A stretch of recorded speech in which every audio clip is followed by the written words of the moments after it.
I'm honored to be standing here as your commencement speaker today. But I, like all of us, would not be here without a host of people helping me. To all of the teachers, faculty, mentors, advisors, and counselors who have encouraged and helped me, going above and beyond to support my journey, a sincere thank you. To my friends, old and new, thank you for helping make these years of high school so fun and memorable. To my sister, Aneri, you have taught me how important it is to keep smiling. You are my biggest cheerleader, and I'm so thankful that I have the pleasure of being your sister. And last, but most definitely not least, thank you to my parents. My dad, who shows me the definition of hard work and dedication every single day. And my mom, who has shaped me into the person I am today. You have taught me everything, from how to tie my shoes to how to write a good graduation speech. I would be lost without you. So from the bottom of my heart, thank you. As I sat down to write this speech, the first thing I wanted to look for was the quote.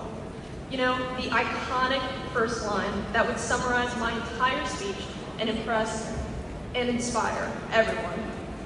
Unfortunately, such a thing does not exist, despite the countless hours I spent hunched over my iPad. So, a month ago, with a blank Google Doc and the stress of a fast approaching graduation, I started asking people, anyone really, on how to write this speech.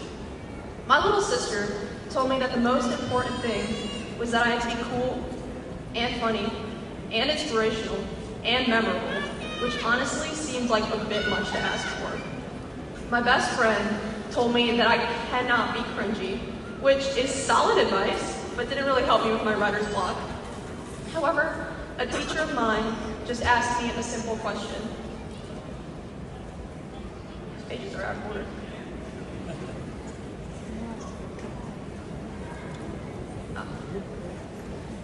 When you look out into the audience of your peers, what do you want for each of them? So I stand here before you, looking out at you all, my peers, and I can't help but reminisce on these past 4 years.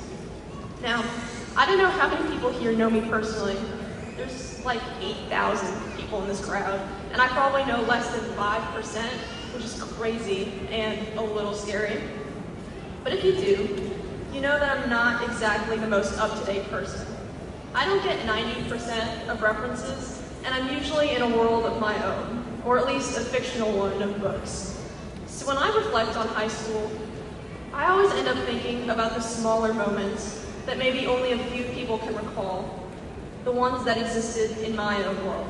However, I remember certain big events. Us being the guinea pig class going through the freshman division for the very first time. All the fights and the kid getting thrown into the ceiling our freshman year.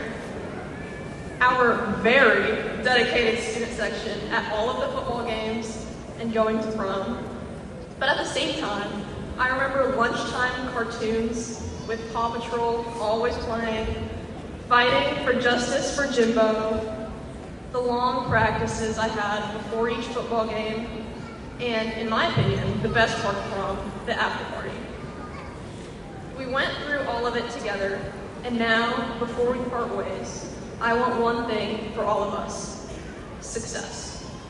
According to Reba McEntire, to succeed in life, you need 3 things: a wishbone, a backbone, and a funny bone. So these are the 3 things I am asking you to take with you. First, a wishbone. Success for me doesn't mean winning at life like it's the board game. I think it's more of a constant journey towards our dreams. As long as we are moving forward, chasing the things that we wish for and dream of, we are succeeding. Whether it be an offhand wish on an eyelash or a life goal taped to a mirror, let's never stop dreaming.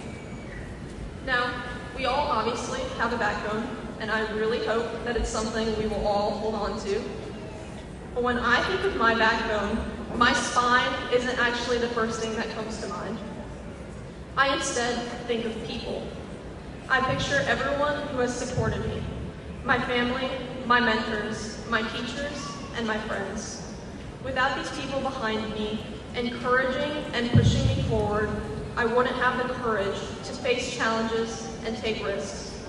So I encourage you to find these people, the ones you know always have your back, no matter what. Look around in this crowd, where some of them may be sitting. And once you find them, hold on.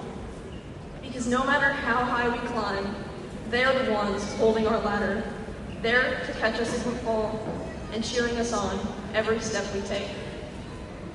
Finally, and I think the easiest to understand of all, is a funny bone. People say laughter is the best medicine, and I agree wholeheartedly. Not just laughter, but hope and positivity. To drive us forward and motivate us, positivity plays a huge role, and hope helps us keep dreaming. So let's laugh at our own mistakes and help others laugh too. To close out, I'd like to leave you with one last quote from one of my favorite movies, a reference I don't think any of you are going to get. कहीं पहुंचने के लिए कहीं से निकलना बहुत ज़रूरी होता है.